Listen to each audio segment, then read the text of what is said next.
Normally when you play a choose your own adventure game, there's some standards that you expect. Things like multiple endings, choices actually matter when you make decisions, but you also don't know whether your decision is going to have a specific impact or not, because you're always kept in the dark because you're part of a adventure that's unfolding in real time in front of you, for example. So Don't Nod, who has been making narrative adventures for the last 15 years, has been busy over the last couple trying to break some of those rules and giving a different viewpoint for players to make better or worse decisions on. And Twin Mirror was an early example of them trying a different format. Now, it didn't necessarily spark huge sales. I don't think it was probably one of their most well-received titles, but I found it absolutely fascinating to play. And I've done a small video kind of explaining Twin Mirror's psychological and emotional side before, but I've not really reviewed the game, so that's what this video is all about.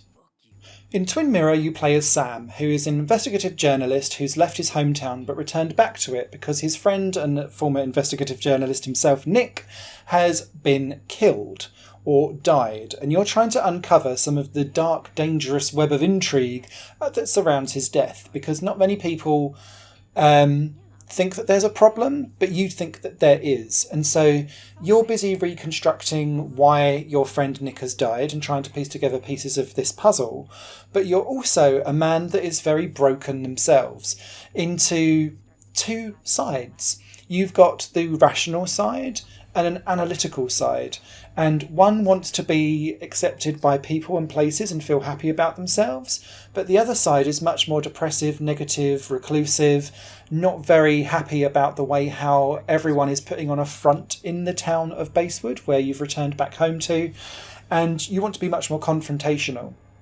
And the idea behind Twin Mirror and the kind of game decision choice here is what happens if you actually give people more of a clue about the outcome of their choices, because you talk to your double in the mirror, or you go into your mind palace to work out how to solve a mystery, almost like an extension on Don't Nod's Remember Me, where you'd go back and reconstruct memories.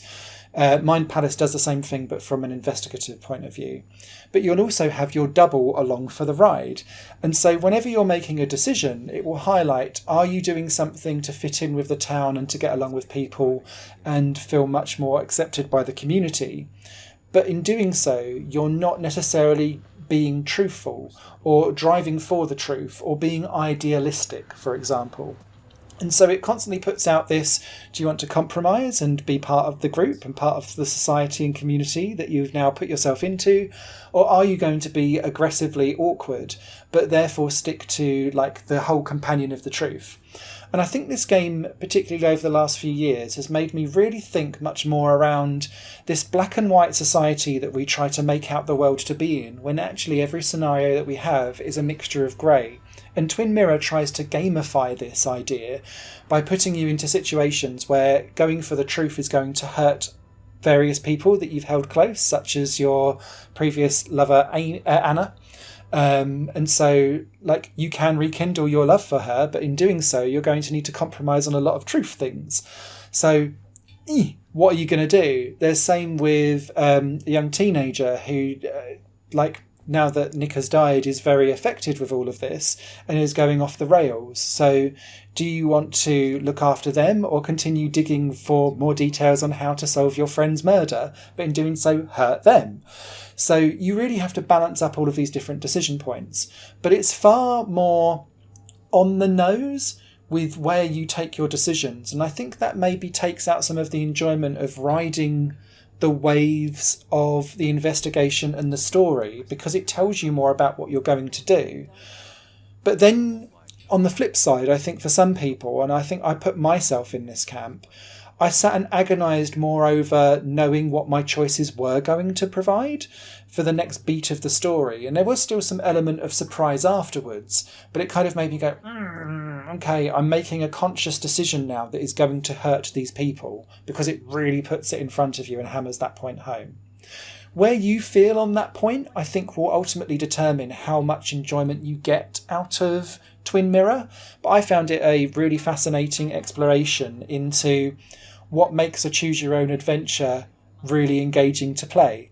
And I think actually you've probably got a very 50-50 split of people that want to make decisions but not be teed up on what's going to happen as a result, and the others like me who then get into almost like an analysis paralysis perspective where you're then making conscious decisions based on the breadcrumbs that the game gives you.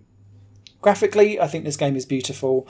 There's some really, really cool sci-fi elements, particularly when you go into the Mind Palace to reconstruct different parts of your past. And it feels like a really cool extension of the Remember Me element of memory reconstruction. And I adore Remember Me. I know that game was Marmite for some people as well, but I adored the story and the world and the atmosphere that game provided. And so Twin Mirror allowing me to dive back into that again felt like a good return back home. So really enjoyed that. Really enjoyed the dynamic between Sam kind of becoming, I think, a less likeable person throughout the game because he's going slightly mad, talking to his double and getting lost in that I can't be right with everything and I can't win all of the arguments. And then he becomes a much less happier and more complicated individual as it goes through the game, and I really enjoyed that aspect of it because quite often in these choose your own adventure games characters are quite one note, and Sam is really complex and muddy and gets muddier as the game goes on, particularly if your choices become muddier, because whether you want to stay in with the group or whether you want to go out and search for the truth will really change depending on how you feel about other characters who are also really grey. And I think this is one of the strengths of Twin Mirror, is that there's a lot of grey in this game. There is no black and white whatsoever.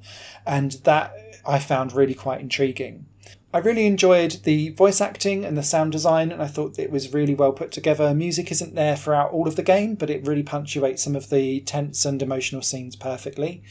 I'd also say that the world that you inhabit is really well put together too. Basewood as a town really felt lived in to me, and it's not huge, but I'd rather take a smaller, compact but well lived in and well detailed environment over a larger, more open world environment to wander around that feels empty and devoid of life worth living, if that makes sense.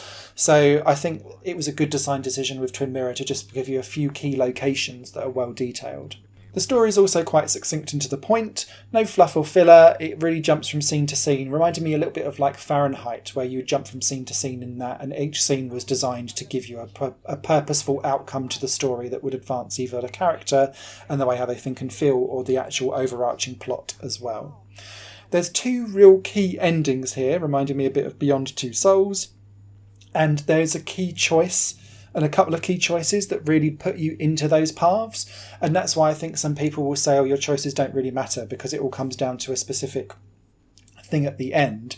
But you get like a bit of a personality test with all of the choices that you've made beforehand that align you into those two endings. Do you choose the compromising, outwardly personable side, or do you go searching for the truth with this idealistic viewpoint of the world? People versus things, people versus idealisms, that kind of thing. So I can see why people would get the hump and go, my choices don't matter, but actually they accumulate slowly over time that then lane you into one of those two endings. So yeah, I personally enjoyed that and thought that was cool. It does mean that with just the two endings, if you're looking for like 25 million endings for stuff, which some FMV adventure games give you, this game isn't necessarily going to provide that, but I do think it's very valuable and worthy of your time to play. I don't think this is Dontnod's best, but I don't think it's poor in any way, shape or form. So really solid narrative adventure experience, some good detective work in there too, and I just had a real good time enjoying the messiness of how the game unfolds, because I think that's good to have in a game.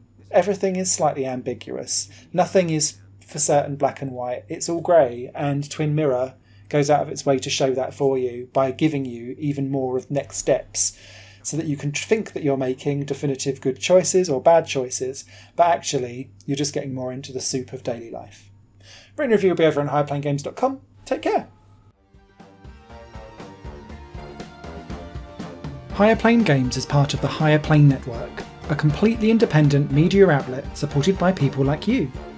The goal is to create the best possible content that cultivates a richer indie scene for games as well as music and entertainment. To find out more and to get involved, visit patreon.com/higherplane network.